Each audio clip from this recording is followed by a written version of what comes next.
अस्सलाम वालेकुम। I hope कि आप सब लोग खैरियत से होंगे। तो आज हम लोग ट्रांजिस्टर का आर ई इक्वलेंट मॉडल समझने की कोशिश करते हैं। पहले ये मैं आपको बता दूं कि आर ई मॉडल एक्चुअली है क्या। मतलब ट्रांजिस्टर की मॉडलिंग जब हम बात करते हैं कि इक्वलेंट मॉडल बनाना, तो उसका मतलब क्या होता है। देखो, बात यह है कि जब हम लोग डीसी एनालिसिस कर रहे थे पिछले लेक्चर्स में, तो डीसी एनालिसिस में ये था कि हमें बस कुछ पॉइंट्स के अक्रॉस करंट्स वोल्टेजेस फाइंड करनी थी। मतलब इस पूरे के पूरे को मैं सीधा का सीधा वी बी ई कह देता था।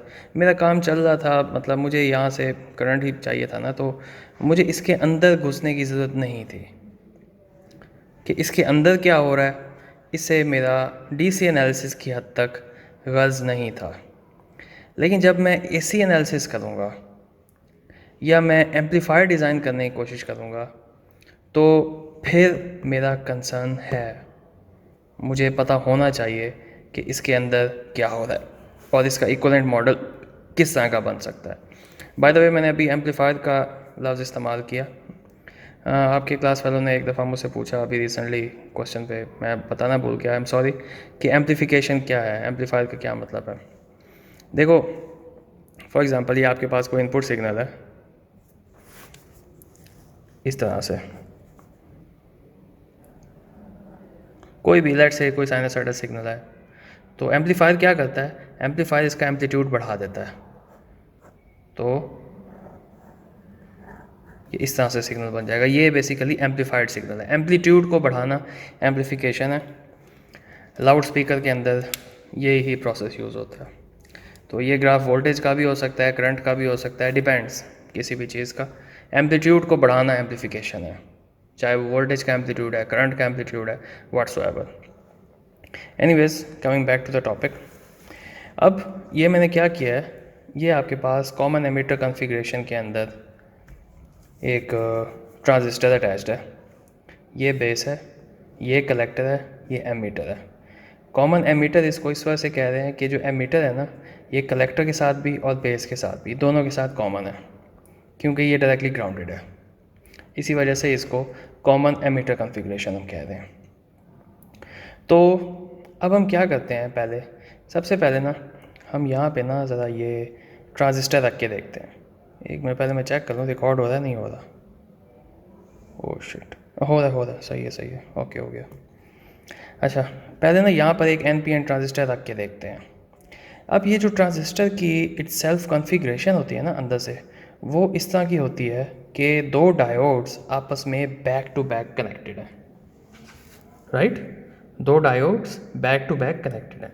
ये वाला डायोड आपके पास रिवर्स बाइस है, ये वाला डायोड आपके पास फॉरवर्ड बाइस्ड है।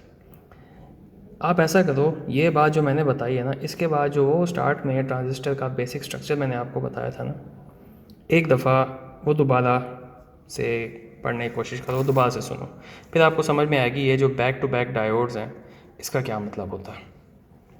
तो फॉर द टाइम बिंग आप बस इसी चीज़ को एब्जॉर्व कर लें कि ये ट्रांजिस्टर्स इस तरह से बैक टू बैक कनेक्टेड होते हैं इस तरह। तो अब इसको मैं ज़रा थोड़ा सा एक्सपेंड करके देख रहा हूँ इसी बात को, ठीक। एक्सपेंड करने का मतलब ये है कि यहाँ पर मैंने एक लगा दिया डिपेंडेंट करंट सोर्स, और यहाँ पर ये जो फॉरवर्ड बाइस वाला डायोड था ये यहाँ पे एज इट इज़ लगा दिया, राइट। मैंने ऐसा क्यों किया, पहले इस डिपेंडेंट करंट सोर्स की बात करते हैं।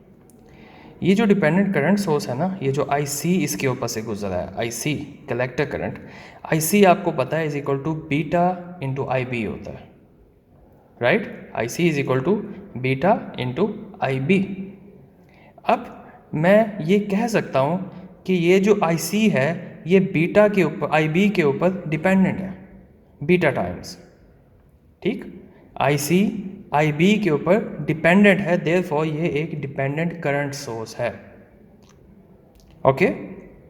और बीटा टाइम्स ऑफ IB, यानी कि ट्रांजिस्टर का बीटा जितना ज़्यादा होगा IC उतना ज़्यादा होगा, ओके।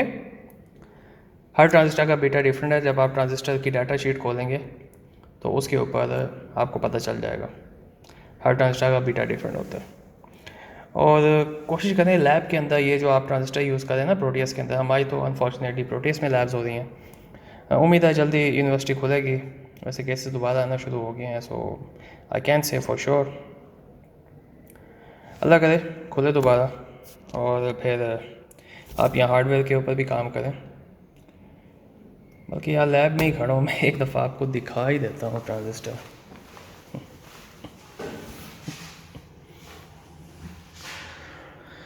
ये तो रजिस्टर्स हैं, ये कुछ आईसीज पड़ी हैं, ये तो गेट की आईसीज हैं।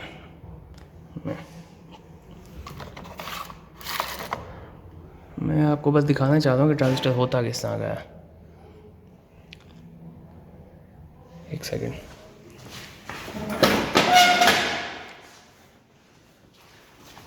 वीडियो लंबी होने का डर नहीं करना।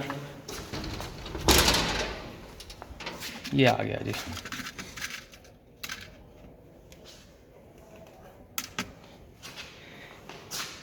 किधर है कैमरा, ये रहा।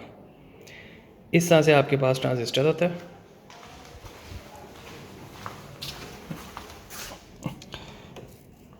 इस तरह से ट्रांजिस्टर होता है आप लोगों के पास। इसकी आप देख सकते हैं 3 लेग्स हैं, एक बेस है, एक एमीटर है और एक कलेक्टर है। बेस कौन सी है, एमीटर कौन सा है, कलेक्टर कौन सा है, ये इन्फॉर्मेशन या तो आपको डाटा शीट पे मिलती है या ये है कि आप डीएमएम से भी इसको मालूम कर सकते हैं कि बेस कौन सा है, कलेक्टर कौन सा है, एमीटर कौन सा है। बल्क ट्रांजिस्टर के साथ ऑपरेशन करना बड़ा इंटरेस्टिंग है। इसका जो नंबर है ना ज़रा ये देखो, A7, अच्छा हाँ A7333 है, और दूसरी 2 एंड टेट्रा 2 भी पड़ी थी। बाद इस तरह से आपके पास ट्रांजिस्टर होते हैं।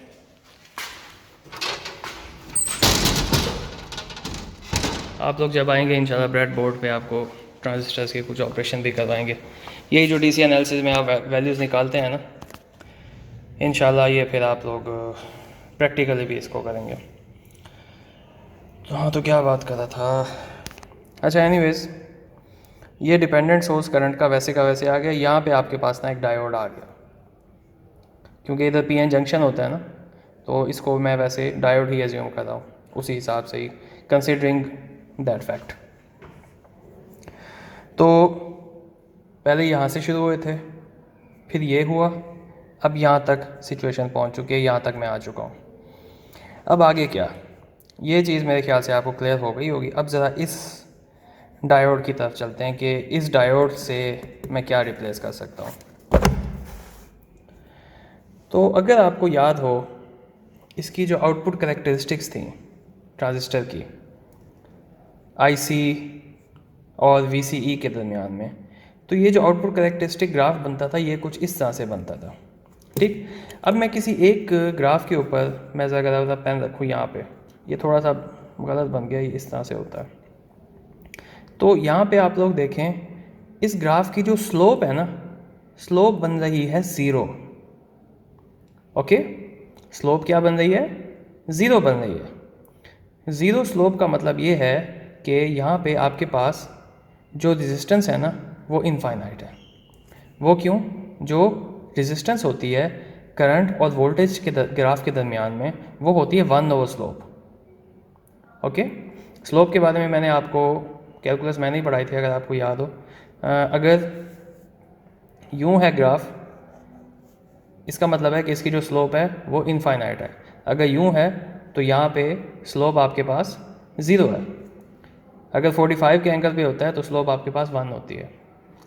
याद होगा थोड़ा सा मेरे ख्याल से, स्लोप के ऊपर हम बात कर रहे थे कुछ ऐसा तक।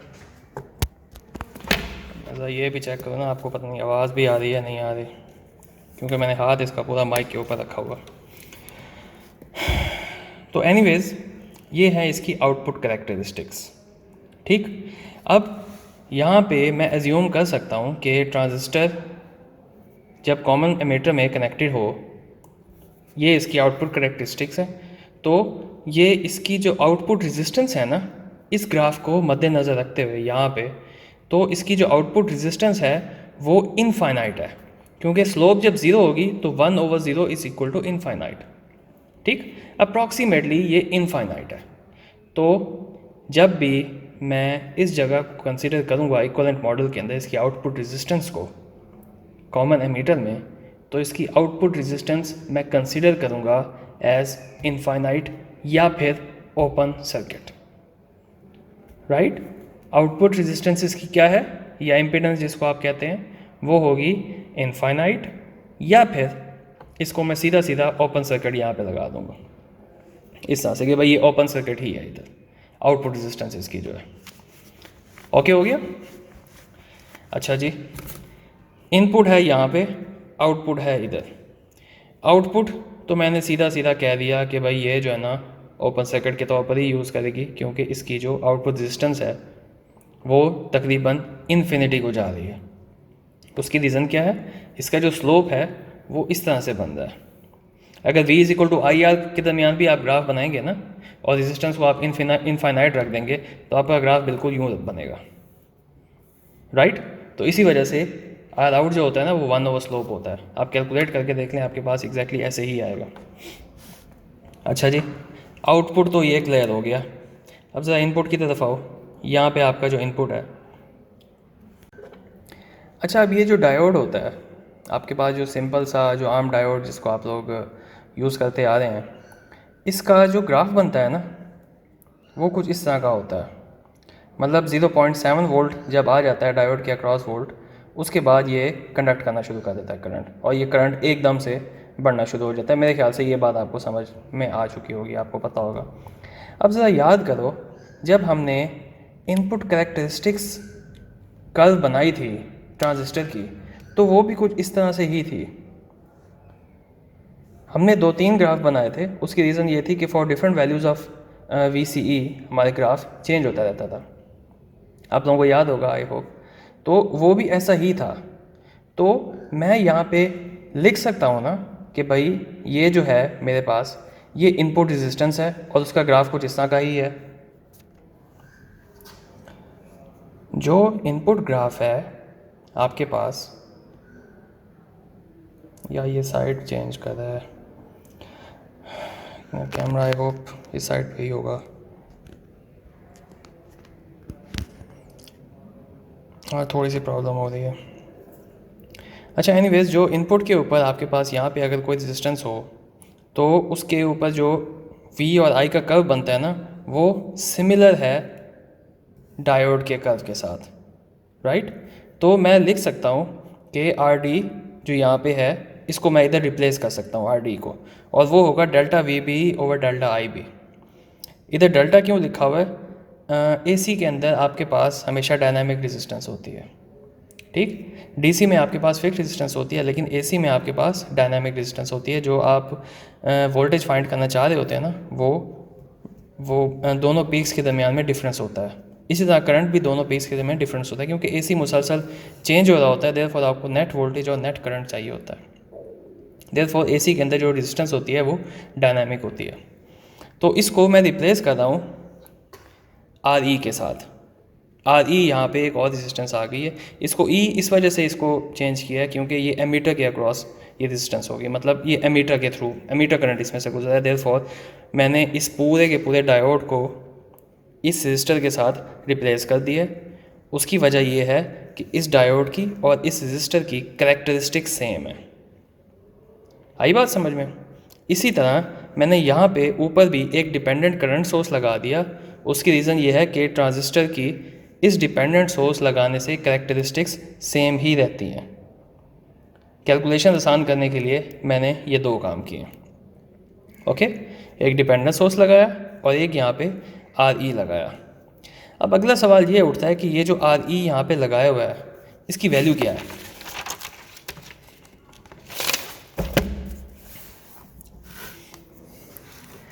हम ऐसा करते हैं, हम पहले ना डायोड करंट इक्वेशन को समझते हैं। डायोड करंट इक्वेशन होती है ID = IS e⁻VD/ηVT -1। VD diode के across voltage, VT terminal voltage, और IC जो है ना ये रिवर्स सैचुरेशन करंट होता है, ओके। अब यहाँ पर जो ईटा है ना ये सिलिकॉन के केस में 2 होता है और जर्मेनियम के केस में 1 होता है, लेकिन रूम टेम्परेचर पे आपके पास ईटा की वैल्यू हमेशा 1 हो जाती है जब टेम्परेचर ज़्यादा होता है। तो इसको यहाँ पे मैं 1 ही एज्यूम करूँगा। अब मैं ऐसा करता हूँ, ज़रा rate of change of diode current ज़रा फाइंड करता हूँ, राइट।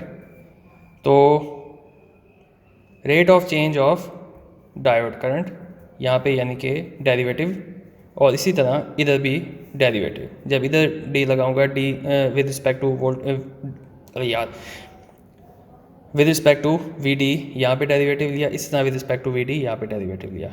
आई एस आपके पास जो रिवर्स सैचुरेशन करंट होता है वो होता है कांस्टेंट निकल आया बाहर, और ये D over D V D T इस पूरे का, ओके। तो ये जो है आपके पास rate of change of current divide by rate of change of voltage. Voltage upon current होता है आपके पास आर यानी कि रेजिस्टेंस, तो करंट अपॉन वोल्टेज क्या होगा 1/R। डायोड के अक्रॉस है ना, जब दोनों की रेट ऑफ चेंज है, दोनों डिफरेंशियल है, तो ये यहाँ पे डिफरेंशियल खत्म हो जाएगा, ये सिंपल आपके पास आर आ जाएगा, ओके। अब ज़रा इसके ऊपर चलते हैं। मेरे ख्याल से डेरिवेटिव के फॉर्मूले आपको पता होंगे, E raise to power something, E raise to power A N, तो 1/A into E raise to power A N ही वैसे का वैसे आ जाता है यहाँ पे, और 1 का डेरिवेटिव आपको पता है 0 होगा, तो इसका जो डेरिवेटिव का आंसर है ना वो इस तरह से आपके पास आ जाएगा, ओके। अब क्या है, अब ज़रा इस इक्वेशन को देखो, ये जो आपके पास डायोड करंट इक्वेशन थी, I D is equal to I S E raise to power this -1 था। मैंने अब क्या किया था, यहाँ पे आई एस को इसके साथ और इसके साथ मल्टीप्लाई किया, ठीक। तो आई एस को जब इसके साथ मल्टीप्लाई किया तो ये आ गया, और आई एस को 1 के साथ मल्टीप्लाई किया तो सीधा यहाँ पे आई एस आ गया, ओके। अब ये आई एस मैंने उठा के इधर रखा, I D plus I S equal to this. अब ये जो आपके पास पूरे का पूरा ये बन रहा है ना फैक्टर, इस फैक्टर को आई डी प्लस आई एस के साथ मैं यहाँ पर रिप्लेस कर देता हूँ। यहाँ पे ये I S equal to E raise to power something, इसको मैं रिप्लेस कर दिया I D plus I S के साथ, क्वाइट सिंपल। उसके बाद फिर क्या किया, आई एस जो है ना रिवर्स सैचुरेशन करंट, इसकी वैल्यू बहुत कम होती है, यानी कि अगर ये आई डी माइक्रो एम्पेयर्स या मिली एम्प्स में होता है तो ये 10⁻⁻12 में जाता है, जो रिवर्स सैचुरेशन करंट होता है आपके पास। तो इसको मैं यहाँ पे इग्नोर भी कर सकता हूँ, तो 1 over R D is equal to I D over V T, और R D is equal to V T over I D, okay. यहाँ तक क्लियर हुआ? मुझे क्या पता क्लियर हुआ नहीं हुआ, आई होप कि हो गया होगा, लेकिन ये प्रैक्टिस करोगे तो हो जाएगा। बाकी आपको मेनली तो मैं इसी एग्जांपल से दूंगा, लेकिन ये इसकी अंडरस्टैंडिंग होना बहुत ज़रूरी है कि भाई हम इस स्टेज तक कैसे पहुँचे हैं। तो रूम टेम्परेचर के ऊपर जो आपके पास वी टी है ना, टर्मिनल वोल्टेज, वो 26 मिली वोल्ट ही रहती है। तो मैं यहाँ पे लिख सकता हूँ R E is equal to 26 milli volt divide by, यहाँ पे था डायोड करंट, लेकिन डायोड को मैंने रिप्लेस कर दिया था रेजिस्टेंस के साथ, तो यहाँ पर उसके अक्रॉस जो करंट गुजर रहा है वो है आई ई।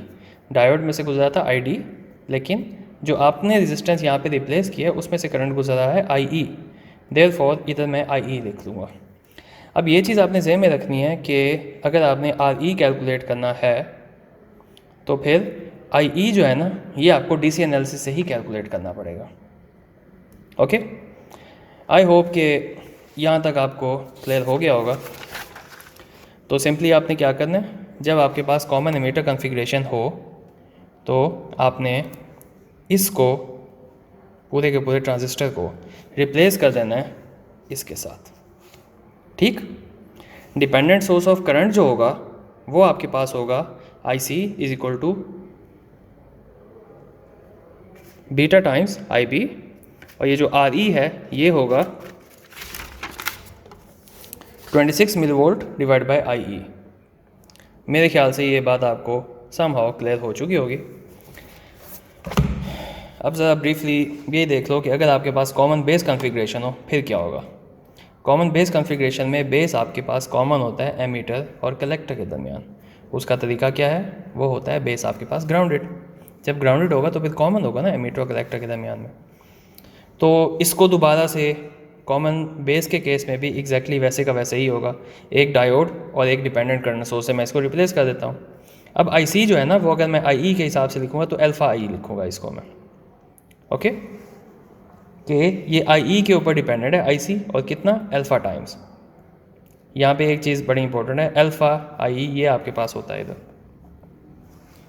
और इसी तरह मैंने इसको रिप्लेस कर दिया फिर RE के साथ। इनपुट इम्पीडेंस आपके पास है RE, आउटपुट इम्पीडेंस आपके पास है इन्फिनिटी। सेम टू सेम वही का वही ही सारा प्रोसीजर होगा जैसे हमने पिछली दफ़ा समझा। तो मेनली हम कॉमन एमिटर और कॉमन बेस ही यूज़ करते हैं क्योंकि ज़्यादातर यूजेस इन्हीं दो के ही होते हैं, कॉमन कलेक्टर इतना वार्डली यूज़ नहीं होता। तो उसके कुछ बेसिक्स तो हैं लेकिन उसके इस तरह से सर्किट नहीं है। मेरे ख्याल से आज काफ़ी कैसेट चल गई है क्योंकि इससे फिर आगे किया तो फिर आप थोड़े कंफ्यूज हो जाएंगे। नेक्स्ट क्लास में इंशाल्लाह मैं आपको ना इसकी एग्जांपल्स करूँगा, आप लोग प्लीज़ एक दफ़ा इसकी प्रैक्टिस कर लें। ये मैंने थर्सडे का लेक्चर बनाया है 15 अक्टूबर का, एक दिन पहले मैं रिकॉर्ड करता हूँ या जब मुझे टाइम मिले मैं रिकॉर्ड कर लिया करता हूँ। तो आप प्लीज़ इसकी प्रैक्टिस कर लें और फिर नेक्स्ट क्लास में इंशाल्लाह इसकी फिर एग्जांपल्स करना शुरू करेंगे। एंड रिमेंबर हम स्केड्यूल के मुताबिक सही स्पीड में जा रहे हैं और इतनी ही बातें करूँगा, बाकी जब क्लास में सामने बैठोगे तो मैं ज़्यादा बातें कर लूँगा। वैसे आओ कभी मिलने मुझसे, मैं इधर प्रोटीएस आप लोगों को करवा दूँ थोड़ा सा, या कोई और चीज़ इस तरह की, कोई कभी मतलब समझ ना आई हो कोई बात, ऐसे होता है रिकॉर्डेड अब, क्योंकि मुझे नहीं पता कि आप लोग मेरे साथ सीक्वेंस में चल रहे हैं, आपको समझ भी आ रही है नहीं आ रही। आप मेरे सामने बैठे होते तो मुझे पता होता कि ये चीज़ समझ आ रही है, आपके फेस से पता चल जाता, फिर मैं उस बात को रिपीट भी कर देता हूँ। लेकिन रिकॉर्डिंग में शायद आपको ना आ रही हो तो कभी कभी आ जाया करो यूनिवर्सिटी, आके मुझसे समझ लिया करो, आई वॉन्ट माइंड। चलो see you next time online, obviously face to face तो पता नहीं कब होते हैं, ऑनलाइन ही फिर मिलेंगे इंशाल्लाह। अल्लाह हाफ़िज़।